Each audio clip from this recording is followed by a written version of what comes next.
ഇവിടെ പ്രോസ്തോലെ മൂന്നാമത്തെ section start ചെയ്യാൻ പോവാണ്. സോ ഇതിൽ RPD ആയിരിക്കും കവർ ചെയ്യുന്നത്. സോ RPDയിൽ ഫസ്റ്റ് സെഷനാണ് introduction and classification of RPD. ഈ സെഷന് വേണ്ടിയിട്ട് സ്റ്റീവേർട്ടിൻ്റെ 4th എഡിഷനും മെക്രാക്കൻ 12th എഡിഷനുമാണ് റെഫർ ചെയ്തിട്ടുള്ളത്. ഇമ്പോർട്ടൻറ്റ് ടോപ്പിക്സും റിപ്പീറ്റഡ് ക്വസ്റ്റ്യൻസ് ഒക്കെ ഹൈലൈറ്റ് ചെയ്തിട്ടുണ്ട്. സോ ഈ സ്റ്റാർ മാർക്ക് കാണുന്ന ഇടം പ്രത്യേകം ശ്രദ്ധിക്കേണ്ടതാണ്. പാർഷ്യലി ഇഡൻറ്റുലസ് ആർച്ചസിൽ നമ്മൾ കോമൺ ആയിട്ട് കൊടുക്കുന്ന ട്രീറ്റ്മെൻറ്റ്സ് എന്തൊക്കെയാണെന്ന് വെച്ചാൽ, first and foremost dental implants, അത് കഴിഞ്ഞാൽ പിന്നെ FPD. ഇത് രണ്ടും പോസിബിൾ അല്ലെങ്കിൽ നമ്മൾ RPD കൊടുക്കും. ഇപ്പം ഇംപ്ലാന്റ്സ് എന്ന് പറയുമ്പോൾ നമുക്ക് ചില കണ്ടീഷൻസിൽ നമുക്ക് കോൺട്രാഡിക്റ്റിംഗ് ആയിരിക്കും. അതായത് ഇപ്പം സഫിഷ്യൻറ്റ് ബോൺ ഇല്ല, അല്ലെങ്കിൽ പേഷ്യൻറ്റിന് എന്തെങ്കിലും സിസ്റ്റമാറ്റിക് കണ്ടീഷൻസ് ഉണ്ട്, റേഡിയേഷൻ എടുക്കുന്ന പേഷ്യൻസ്. സോ ഇങ്ങനെയുള്ള കേസിൽ നമ്മൾ ഇംപ്ലാന്റ്സ് കൊടുക്കാൻ പറ്റില്ല. അപ്പോൾ നെക്സ്റ്റ് ഓപ്ഷൻ FPD ആയിരിക്കും. FPDയും പക്ഷെ ലോങ് സ്പാൻ ഇഡൻറ്റുലസ് ആർച്ചസ് ഒക്കെ ആണെങ്കിൽ നമുക്ക് FPD കൊടുക്കാൻ പറ്റില്ല. പിന്നെ പേഷ്യൻറ്റിൻ്റെ ഏജ് 18 ഇയേഴ്സിൽ താഴെയാണെങ്കിൽ പൾപ്പ് ഹോൺസ് സ്വാഭാവികമായിട്ടും വലുതായിരിക്കും. അപ്പോൾ ടൂത്ത് പ്രിപ്പറേഷൻ ചെയ്യുമ്പം പൾപ്പിൽ ഇൻവോൾവ്മെൻറ്റ് ഉണ്ടാവാൻ ചാൻസ് ഉണ്ട്. സോ അങ്ങനെയുള്ള കേസസിലും നമുക്ക് FPD ചെയ്യാൻ പറ്റില്ല. അപ്പം നമ്മൾ ചെയ്യാൻ പറ്റുന്ന ഓപ്ഷനാണ് RPD. RPDയിലേക്ക് ഡീറ്റെയിൽ ആയിട്ട് പോകുന്നതിന് മുന്നേ നമുക്ക് ചില ടെർമിനോളജീസ് ഒക്കെ അറിഞ്ഞിരിക്കേണ്ടതാണ്. അപ്പം ആദ്യത്തേത് അബട്ട്മെൻറ്റ്. അപ്പം അബട്ട്മെൻറ്റ് എന്ന് പറയുമ്പം അത് ടൂത്ത് തന്നെ ആയിരിക്കണം നിർബന്ധമില്ല. അതൊരു ടൂത്ത് ആയിരിക്കാം, അല്ലെങ്കിൽ ടൂത്തിൻ്റെ ഒരു പോർഷൻ ആയിരിക്കാം, അല്ലെങ്കിൽ ഇംപ്ലാന്റിൻ്റെ ഒരു പോർഷൻ ആയിരിക്കാം. സോ ഇതിൻ്റെ മെയിൻ പേർപ്പസ് എന്ന് പറയുന്നത് നമ്മുടെ ഡെൻച്ചറിനെ സപ്പോർട്ടും റീറ്റെയിൻ ചെയ്ത് വെക്കാൻ വേണ്ടിയിട്ടുള്ളൊരു പാർട്ട്, അതാണ് അബട്ട്മെൻറ്റ്. അപ്പം യൂഷ്വലി നമ്മൾ RPDയിൽ പറയുമ്പോൾ അബട്ട്മെൻറ്റ് ടൂത്തായിരിക്കും most of the time. Common ആയിട്ട് ഇഡൻറ്റുലസ് സ്പാനിന് തൊട്ടടുത്തുള്ള ടൂത്തായിരിക്കും അബട്ട്മെൻറ്റ് ടൂത്തായിട്ട് യൂസ് ചെയ്യുന്നത്. നെക്സ്റ്റ് ടേം ഹൈറ്റ് ഓഫ് കോണ്ടൂറാണ്. അപ്പോൾ ഈ ഡയഗ്രാംസിലൊക്കെ നമുക്ക് കാണാം ഒരു ലൈൻ വരച്ചിട്ടുണ്ടാകും. അതായത് സർവേയർ യൂസ് ചെയ്തിട്ട് വരക്കുന്ന ഈ ലൈനാണ് ഹൈറ്റ് ഓഫ് കോണ്ടൂർ. അതായത് നമ്മുടെ ടൂത്ത് ഒരിക്കലും ഫ്ലാറ്റ് ആയിരിക്കില്ല. ടൂത്തിൻ്റെ ബക്കൽ സർഫേസിലോ ലിംഗ്വൽ സർഫേസിലോ ഒരു ബൾജ് ഉണ്ടാകും. ആ ബൾജാണ് അതിൻ്റെ ഏറ്റവും ഗ്രേറ്റസ്റ്റ് സർക്കംഫറൻസ്. ആ ബൾജിനാണ് പറയുന്നത് ഹൈറ്റ് ഓഫ് കോണ്ടൂർ എന്ന്. ഈ ഹൈറ്റ് ഓഫ് കോണ്ടൂർ നമ്മൾ സർവേയർ യൂസ് ചെയ്ത് മാർക്ക് ചെയ്താൽ നമുക്ക് കിട്ടുന്ന ലൈനാണ് സർവേ ലൈൻ. അടുത്ത ടേം അണ്ടർകട്ട്.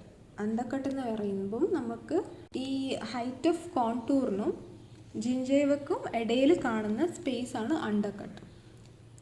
ഇപ്പം നമ്മളൊരു ഡെൻറ്റൽ സർവേയറിൻ്റെ അനലൈസിങ് റോഡ് വെച്ചാൽ അത് ടൂത്തുമായിട്ട് കോൺടാക്റ്റ് ചെയ്യുന്ന സ്ഥലമായിരിക്കും height of contour. Height of കോണ്ടൂറിലല്ലാതെ വേറൊരു സ്ഥലത്തും അനലൈസിങ് റോഡ് കോൺടാക്റ്റ് ചെയ്യില്ല. ഈ അനലൈസിങ് റോഡിൻ്റെയും ടൂത്തിൻ്റെയും ഇടയിൽ ഒരു ട്രയാങ്കുലർ സ്പേസ് കാണാം ഫസ്റ്റ് ഡയഗ്രാമിൽ. ഈ ട്രയാങ്കുലർ സ്പേസ് അതിനെയാണ് നമ്മൾ അണ്ടർകട്ട് എന്ന് പറയുന്നത്. ഈ അണ്ടർകട്ടിലായിരിക്കും നമ്മുടെ ഡയറക്റ്റ് റിട്ടൈനറിൻ്റെ റിട്ടൻറ്റീവ് ടെർമിനൽ പോയി എൻഗേജ് ചെയ്യുന്നത്. ഇവിടെ എൻഗേജ് ചെയ്താൽ മാത്രമേ നമുക്ക് റിട്ടൻഷൻ കിട്ടത്തുള്ളൂ. സോ ഈ സെക്കൻഡ് ഇമേജിൽ നമുക്ക് കാണാം അണ്ടർകട്ട് ഗേജ്. അതായത് അണ്ടർകട്ട് എത്രത്തോളം ഉണ്ടെന്ന് മെഷർ ചെയ്യാൻ വേണ്ടിയിട്ടുള്ള ടൂളാണ് അണ്ടർകട്ട് ഗേജ്. ഇത് യൂസ് ചെയ്തിട്ടായിരിക്കും നമ്മൾ ഏത് റിട്ടൻറ്റീവ് യൂണിറ്റാണ് യൂസ് ചെയ്യേണ്ടത് എന്ന് കണ്ടുപിടിക്കുന്നത്. RPD എന്തിനൊക്കെയാണ് കൊടുക്കുന്നതെന്ന് വെച്ചാൽ, ഫസ്റ്റ് ഓഫ് ഓൾ നമ്മൾ പ്രിസർവേഷൻ ഓഫ് റിമൈനിങ് സ്ട്രക്ചർ. ഇനി കൂടുതൽ ടൂത്ത് ലോസും ടിഷ്യൂ ലോസും ഇല്ലാതെ നോക്കണം. പിന്നെ ഇംപ്രൂവ്മെൻറ്റ് ഓഫ് ഈസ്തെറ്റിക്സ്, പിന്നെ ഫോണറ്റിക്സ്, മാസ്റ്റിക്കേഷൻ ഇമ്പ്രൂവ് ചെയ്യാൻ വേണ്ടി, ഡെൻറ്റൽ ആർച്ചസ് അതായത് അക്ലൂഷൻ സ്റ്റെബിലൈസ് ചെയ്യാൻ വേണ്ടിയിട്ട്, പിന്നെ സപ്പോസ് ഇപ്പോൾ ഏതെങ്കിലും ടിഷ്യൂസ് ഓൾറെഡി അബ്യൂസ്ഡ് ആയിട്ട്, അതായത് ഓൾറെഡി എഫക്റ്റഡ് ആയിട്ടുള്ള ടിഷ്യൂസ് ഉണ്ടെങ്കിൽ അവിടെ നമുക്ക് ടിഷ്യൂ കണ്ടീഷണേഴ്സ് യൂസ് ചെയ്ത് ഹീൽ ചെയ്യാം. സോ ഇതിനൊക്കെ വേണ്ടിയിട്ടാണ് നമ്മൾ ബേസിക്കലി RPD യൂസ് ചെയ്യുന്നത്. RPDൻ്റെ ഇൻഡിക്കേഷൻസ് എന്തൊക്കെയാണെന്ന് നോക്കാം. അതായത് ബേസിക്കലി FPD കോൺട്രാൻഡിക്കേറ്റ് ചെയ്യുന്ന എല്ലാ കണ്ടീഷൻസും ആയിരിക്കും നമ്മൾ RPD ഇൻഡിക്കേറ്റ് ചെയ്യുന്നത്. First of all long span edentulous area, പിന്നെ FPDക്ക് ആവശ്യത്തിനുള്ള അബട്ട്മെൻറ്റ് സപ്പോർട്ട് ഇല്ലാത്ത കേസസ്, അതായത് ഒരു ഡിസ്റ്റൽ അബട്ട്മെൻറ്റ് മിസ്സിങ് ആയിട്ടുള്ള കേസസിൽ, പിന്നെ പെരിഡോണ്ടൽ സപ്പോർട്ട് ആവശ്യത്തിനില്ലാത്ത കേസസിൽ, ക്രോസ് ആർച്ച് സ്റ്റെബിലൈസേഷൻ ആവശ്യമുള്ള കേസസിൽ, അതായത് ഇപ്പം പെരിഡോണ്ടലി വീക്ക് ആയിട്ടുള്ള കേസസിൽ നമുക്ക് ക്രോസ് ആർച്ച് സ്റ്റെബിലൈസേഷൻ വേണമെങ്കിൽ നമുക്ക് RPD കൊടുക്കേണ്ടി വരും. FPD വെച്ച് നമുക്ക് ആൻട്രോ പോസ്റ്റീരിയർ സ്റ്റെബിലൈസേഷൻ മാത്രമേ കിട്ടുള്ളൂ. മീസിയോ ഡിസ്റ്റൽ സ്റ്റെബിലൈസേഷൻ വേണമെങ്കിൽ നമുക്ക് RPD കൊടുക്കേണ്ടി വരും. RPD യൂസ് ചെയ്യുമ്പോൾ നമുക്ക് ബൈലാറ്ററലി സ്റ്റെബിലൈസ്ഡ് ആകും ഡെൻറ്റിഷൻ. പിന്നെ എക്സസീവ് ബോൺ ലോസ് ഉള്ള കേസസിൽ നമ്മൾ FPD കൊടുക്കാൻ പറ്റില്ല. എന്താ വെച്ചാൽ നമ്മൾ FPD മിസ്സിങ് ടൂത്തിനെ മാത്രമേ റീപ്ലേസ് ചെയ്യുന്നുള്ളൂ. RPD ആകുമ്പം RPDൻ്റെ ഫ്ലാഞ്ച് കൂടെ വരും. അപ്പോൾ മിസ്സിങ് ടിഷ്യൂസ്, അതായത് റിഡ്ജും സോഫ്റ്റ് ടിഷ്യൂം ഒക്കെ RPDയിൽ കവർ ചെയ്യാം. സോ അത് ഒരു അഡ്വാൻറ്റേജാണ് FPDനെ കമ്പയർ ചെയ്യുമ്പോൾ. പിന്നെ ഫിസിക്കൽ ആൻഡ് ഇമോഷണൽ പ്രോബ്ലംസ് ഉള്ള പേഷ്യൻസിൽ, സോ FPD പ്രിപ്പറേഷന് വേണ്ടിയിട്ടുള്ളൊക്കെ ഒരുപാട് ടൈം എടുക്കേണ്ട കേസസിൽ നമുക്ക് RPD കൊടുക്കാം if the patient is not willing for FPD.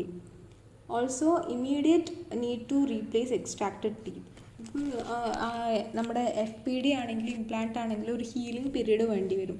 അപ്പോൾ ഇമ്മീഡിയറ്റ് ഡെഞ്ചറൊക്കെ കൊടുക്കണമെങ്കിൽ നമുക്ക് RPD ചെയ്യുന്നതായിരിക്കും ബെറ്റർ. എപ്പോഴും RPD കോൺട്രാ ഇൻഡിക്കേറ്റഡ് ആവുന്നത് ഇപ്പോൾ പേഷ്യൻറ്റിന് റിമൂവ് ചെയ്യാൻ പറ്റാത്ത കണ്ടീഷൻസ് ഉണ്ടെങ്കിൽ, അതായത് ഇപ്പോൾ ഫിസിക്കലി റിമൂവ് ചെയ്ത് ക്ലീൻ ചെയ്ത് തിരിച്ച് വെക്കാൻ വേണ്ടിയിട്ടുള്ള കഴിവില്ലാത്ത പേഷ്യൻസിനൊക്കെ നമ്മൾ RPD കൊടുക്കുന്നതിനോണ്ട് യൂസ് ഇല്ല. അങ്ങനെയുള്ള പേഷ്യൻസിൽ നമുക്ക് FPD ആയിരിക്കും കുറച്ചുകൂടി ബെറ്റർ. ഓൾസോ എപ്പിലെപ്റ്റിക് പേഷ്യൻസ് ആണെങ്കിൽ കുറച്ചുകൂടി ഡേഞ്ചറസ് ആയിരിക്കും, അതായത് വിഴുങ്ങി പോകാനുള്ള ചാൻസസ് ഒക്കെ ഉള്ളത് കൊണ്ട് അങ്ങനെയുള്ള പേഷ്യൻസിന് നമ്മൾ RPD അവോയ്ഡ് ചെയ്യുന്നതായിരിക്കും ബെറ്റർ. RPDൻ്റെ കോമ്പണൻസ് എന്തൊക്കെയാണെന്ന് നോക്കാം. സോ ഇതൊക്കെ ഡീറ്റെയിൽ ആയിട്ട് വരുന്ന ക്ലാസ്സിൽ പറയുന്നുണ്ട്. സോ ഇപ്പോൾ ജസ്റ്റ് ടേംസ് എന്തൊക്കെയാണെന്ന് വെച്ചാൽ മേജർ കണക്ടർ, അതായത് മെയിനായിട്ടുള്ള ഭാഗം, അതിപ്പം നമ്മൾ ഈ ഡയഗ്രാമിൽ കാണാം, എല്ലാ കോമ്പണൻസിനെയും മേജർ കണക്ടറോടായിരിക്കും കണക്ട് ചെയ്തിട്ടുണ്ടാവുക. മൈനർ കണക്ടർ എന്ന് പറയുമ്പോൾ മേജർ കണക്ടറിനെയും ബാക്കിയുള്ള കോമ്പണൻസിനെയും കണക്ട് ചെയ്യാൻ യൂസ് ചെയ്യുന്നതാണ് മൈനർ കണക്ടർ. റെസ്റ്റ് യൂഷ്വലി നമ്മൾ ഫോഴ്സസ് ട്രാൻസ്മിറ്റ് ചെയ്യാൻ വേണ്ടിയിട്ടായിരിക്കും റെസ്റ്റ്. ലോങ് ആക്സിസിന് പാരലലായിട്ട് ഫോഴ്സസ് ട്രാൻസ്മിറ്റ് ചെയ്യാൻ വേണ്ടിയിട്ടാണ് റെസ്റ്റ് യൂസ് ചെയ്യുന്നത്. ഡയറക്റ്റ് റീറ്റെയിനറാണ് റിട്ടൻഷന് മെയിനായിട്ട് യൂസ് ചെയ്യുന്നത്. Indirect retainer again forces transmit ചെയ്യാൻ വേണ്ടിയിട്ടും RPDനെ സ്റ്റെബിലൈസ് ചെയ്യാൻ വേണ്ടിയിട്ട് യൂസ് ചെയ്യാം. പിന്നെ ഉള്ളത് ഡെഞ്ചർ ബേസും പ്രോസ്തറ്റിക് ടീത്തും. ഇതൊക്കെയാണ് നമ്മുടെ RPDൻ്റെ കോമ്പണൻസ്. പാർഷ്യലി ഇഡൻറ്റുലസ് ആർച്ചസിൻ്റെ ക്ലാസിഫിക്കേഷൻ എന്തൊക്കെയാണെന്ന് നോക്കാം. അപ്പോൾ കമ്മേഴ്സ് ക്ലാസിഫിക്കേഷൻ ആയിരുന്നു ഫസ്റ്റ് യൂസ് ചെയ്തിരുന്നത്. അത് കഴിഞ്ഞിട്ട് പിന്നെ കെനഡീസ് ക്ലാസിഫിക്കേഷനാണ് ഇപ്പോൾ നമ്മൾ കൂടുതലായിട്ട് യൂസ് ചെയ്യുന്നത്. വേറെയും ക്ലാസിഫിക്കേഷൻസ് ഉണ്ട്, ആപ്പിൾഗേറ്റ്സ്, ബെയ്ലിൻ, ബെക്കറ്റ്, ഗുഡ്ഫ്രേ, സ്കിന്നേഴ്സ്. ഇവിടെ നമ്മളിപ്പം കെനഡീസ് ക്ലാസിഫിക്കേഷൻ ആയിരിക്കും ഡിസ്കസ് ചെയ്യുന്നത്. കെനഡീസ് ക്ലാസ് 1 ആണ് മോസ്റ്റ് കോമൺ ഇഡൻറ്റുലസ് ആർച്ച്. അപ്പം ഡയഗ്രാമിൽ കാണുന്ന പോലെ ബൈലാറ്ററൽ ഇഡൻറ്റുലസ് സ്പേസ് ആയിരിക്കും. ഏറ്റവും പോസ്റ്റീരിയർ ആയിട്ടുള്ള ടീത്ത് ആയിരിക്കും മിസ്സിങ്, അതായത് bilateral edentulous space located posterior to the remaining natural teeth. ഇതാണ് കെനഡീസ് ക്ലാസ് 1.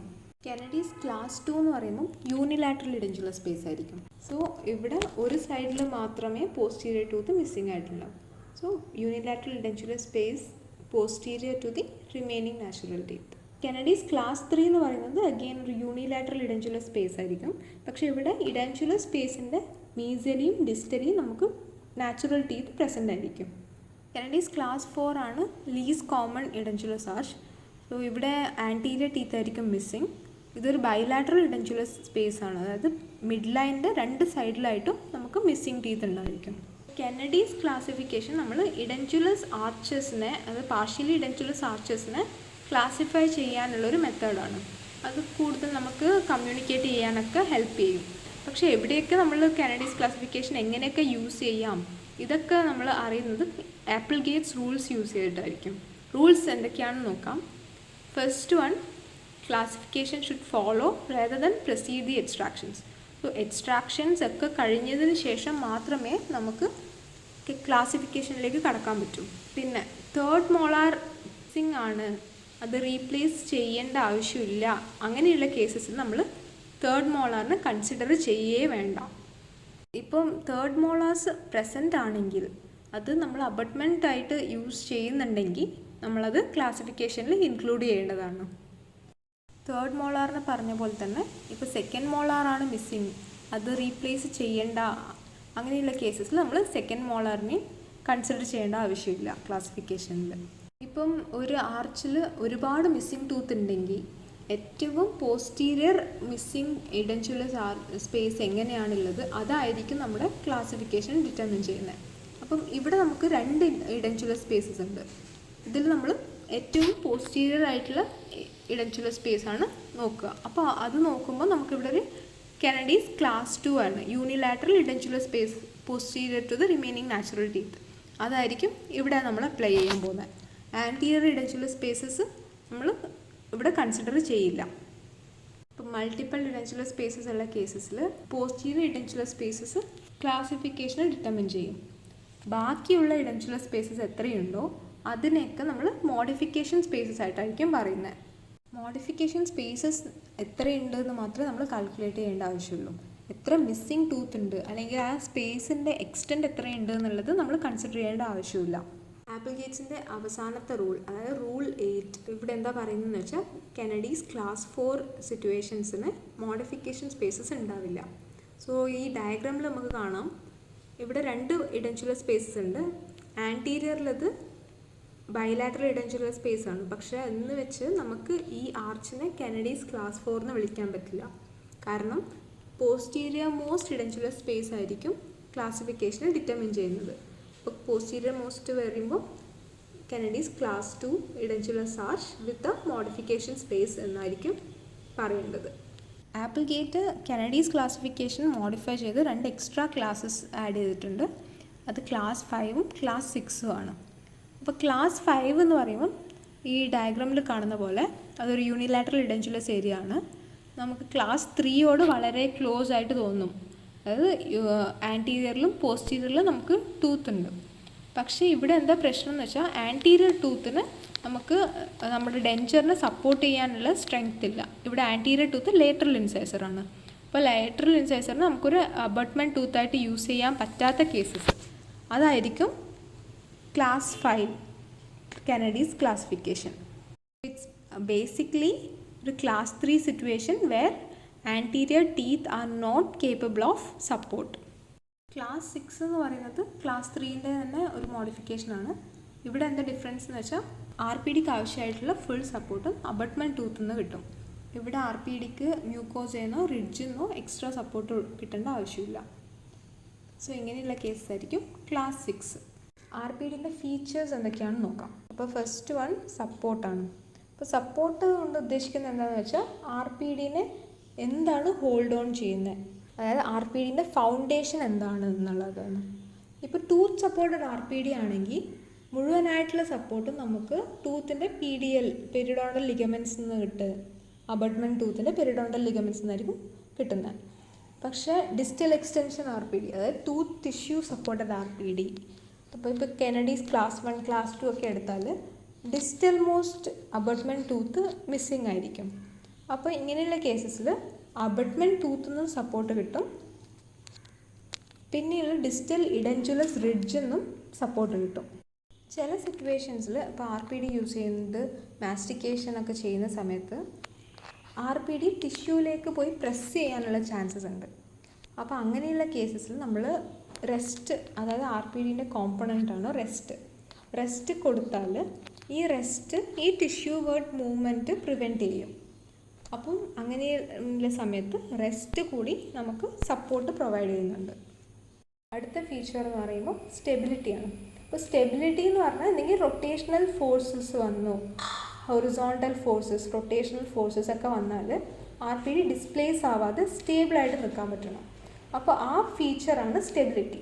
അതിന് ഹെൽപ്പ് ചെയ്യുന്നത് എന്താണെന്ന് വെച്ചാൽ മെയിനായിട്ട് റെസിപ്രോക്കൽ ആം ഓഫ് ഡയറക്റ്റ് റിറ്റെയ്നർ. അപ്പോൾ ഡയറക്റ്റ് റിറ്റെയ്നർ നമുക്കറിയാം ഒരു റിട്ടൻറ്റീവ് ആം ഉണ്ട്, ഒരു റെസിപ്രോക്കൽ ആം ഉണ്ട്. ഈ റെസിപ്രോക്കൽ ആം ആയിരിക്കും ഈ റൊട്ടേഷണൽ ഫോഴ്സസിന് എഗെയിൻസ്റ്റ് ആയിട്ട് ആക്ട് ചെയ്തിട്ട് RPDൻ്റെ സ്റ്റെബിലിറ്റി മെയിൻറ്റെയിൻ ചെയ്യുന്നത്. പിന്നെ metal contact on the tooth surface, അതായത് നമുക്കറിയാം ക്ലോസ് കോൺടാക്ട് ഗൈഡിങ് പ്ലെയിനിലായാലും ബാക്കി ഏത് ഏരിയയിലായാലും മെറ്റലും ടൂത്തും ക്ലോസ് കോൺടാക്റ്റ് ഉണ്ടായിരിക്കണം. എങ്കിൽ മാത്രമേ ഈ റൊട്ടേഷണൽ ഫോഴ്സസിനെ നമുക്ക് കൗണ്ടറാക്ട് ചെയ്യാൻ പറ്റുള്ളൂ. അടുത്തതായിട്ട് റിട്ടൻഷനാണ് RPDക്ക് ആവശ്യമായിട്ടുള്ള ഏറ്റവും ഇമ്പോർട്ടൻ്റ് ആയിട്ടുള്ള ഫീച്ചർ. അപ്പോൾ റിട്ടൻഷൻ എന്ന് പറയുമ്പം ഒരു വെർട്ടിക്കൽ ഫോഴ്സ് കാരണം RPD ഇളകി വരുമ്പം അതിനെ കൗണ്ടറാക്ട് ചെയ്യാനുള്ള ഫീച്ചറാണ് റിട്ടൻഷൻ. അപ്പോൾ അതിന് നമ്മൾ യൂസ് ചെയ്യുന്നത് ഡയറക്റ്റ് റീറ്റെയിനേഴ്സ് ആയിരിക്കും. RPDൻ്റെ ടൈപ്സ് എന്തൊക്കെയാണെന്ന് നോക്കാം. അപ്പം RPD എന്ത് മെറ്റീരിയൽ വെച്ചാണോ ഉണ്ടാക്കിയിട്ടുള്ളത് അതിനെ ബേസ് ചെയ്തിട്ട് നമുക്ക് അക്രിലിക് RPD, അതായത് acrylic heat cure, cold cure acrylic വെച്ചുണ്ടാക്കിയാൽ അക്രിലിക് RPD. കാസ്റ്റ് മെറ്റൽ വെച്ചുണ്ടാക്കുകയാണെങ്കിൽ കാസ്റ്റ് പാർഷ്യൽ ഡെൻചേഴ്സ്. അടുത്തതായിട്ട് RPDൻ്റെ സപ്പോർട്ടിനെ ബേസ് ചെയ്തിട്ട് നമുക്ക് ടൂത്ത് സപ്പോർട്ടഡും ടൂത്ത് ടിഷ്യൂ സപ്പോർട്ടഡ് RPD ഉണ്ട്. ടൂത്ത് സപ്പോർട്ടഡ് എന്ന് പറഞ്ഞാൽ കെനഡീസ് ക്ലാസ് 3 പിന്നെ ക്ലാസ് 6 ഒക്കെ. അവിടെ ഫുൾ സപ്പോർട്ടും നമുക്ക് അബട്ട്മെൻറ്റ് ടൂത്ത് നിന്നായിരിക്കും കിട്ടുന്നത്.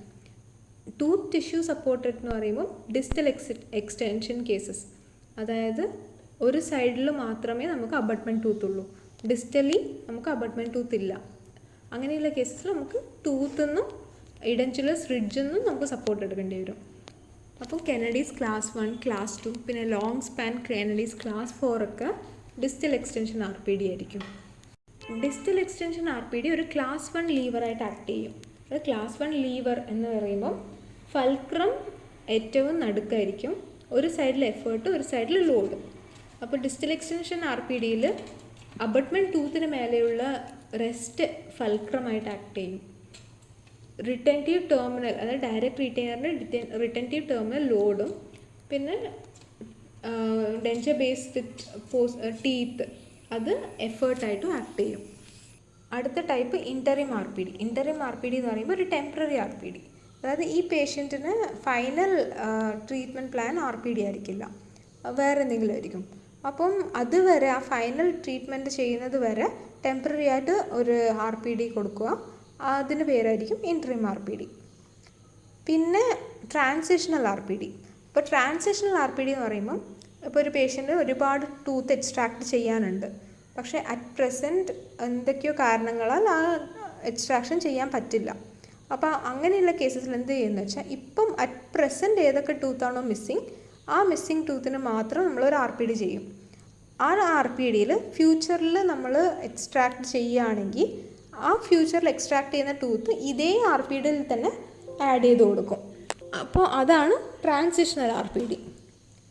പിന്നെ തേർഡ് ടൈപ്പ് ട്രീറ്റ്മെൻറ്റ് RPD. ഇപ്പോൾ ട്രീറ്റ്മെൻറ്റ് RPD എന്ന് പറയുമ്പോൾ ഇപ്പോൾ എന്തെങ്കിലും മ്യൂക്കോസൽ ഇഞ്ചുറി അല്ലെങ്കിൽ എന്തെങ്കിലും സർജറി ചെയ്ത് അവിടെ ഒരു ഹീലിംഗ് വേണ്ടി ഒരു ഡ്രസ്സിങ് മാതിരി കൊടുക്കണം. അപ്പോൾ അങ്ങനെയുള്ള കേസസിൽ നമ്മൾ ഈ മെഡിസിൻ നമ്മൾ ഈ RPDയിൽ തന്നെ ടിഷ്യൂ കണ്ടീഷണേഴ്സൊക്കെ പോലെ അപ്ലൈ ചെയ്ത് കൊടുക്കും. അപ്പം അതിന് പേരാണ് ട്രീറ്റ്മെൻറ്റ് RPD. അപ്പോൾ RPDൻ്റെ ഒരു ബേസിക് ഇൻട്രൊഡക്ഷൻ കിട്ടിയിട്ടുണ്ടാവുമെന്ന് വിചാരിക്കുന്നു. ഇനി അടുത്ത് വരുന്ന സെഷൻസിൽ നമ്മൾ ഇൻ ഡീറ്റെയിൽ ആയിട്ട് കോമ്പണൻസിനെ പറ്റി നോക്കുന്നുണ്ട്, പിന്നെ ഇംപ്രഷൻസും അക്ലൂഷനും അതുപോലെ നോക്കുന്നുണ്ട്. സോ ഈ സെഷൻ ഇവിടെ വൈൻഡപ്പ് ചെയ്യുകയാണ്. Thank you.